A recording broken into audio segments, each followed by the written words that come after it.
Hi மக்களே, இன்றைக்கி என்ன ஸ்பெஷல்னு பார்த்தீங்கன்னா பீட்ரூட் பொரியல் தாங்க. நான் பீட்ரூட் பொரியல் கொஞ்சம் டிஃப்ரெண்ட்டாக செய்வேன்.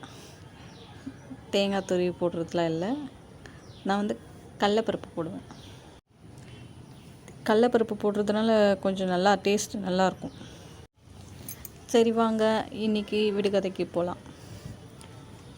இடி இடிக்கும், மின்னல் அடிக்கும், ஆனால் மழை பெய்யாது, அது என்ன? இதுக்கான ஆன்சரை கமெண்ட்டில் சொல்லுங்கள். நான் ஏற்கனவே ஒரு விடுகதை சொல்லியிருந்தேன். அந்த விடுகதைக்கு ஆன்சர் யாரும் கமெண்ட் பண்ணலை. சரி, நானே இப்போ சொல்லலான்னு பார்க்குறேன். அதோட ஆன்சர் கருப்பு உளுந்து. கருப்பு உளுந்து பிளாக் கலரில் இருக்கும். ஆனால் அதை ஊற வச்சு வாஷ் பண்ணதும் ஒயிட் ஆகிடும். அதுதான் அதோட ஆன்சர். பீட்ரூட் ஏற்கனவே இனிப்பு சுவை கொஞ்சம் அதில் கலந்துருக்கும். அதனால் தேங்காய் துருவி போட்டால் இன்னும் கொஞ்சம் இனிப்பாக இருக்கும். அதுவே இந்த கடலைப்பருப்பு போட்டிங்கன்னா டேஸ்ட் வேறு மாதிரி இருக்கும், நல்லாயிருக்கும். ட்ரை பண்ணி பாருங்கள்.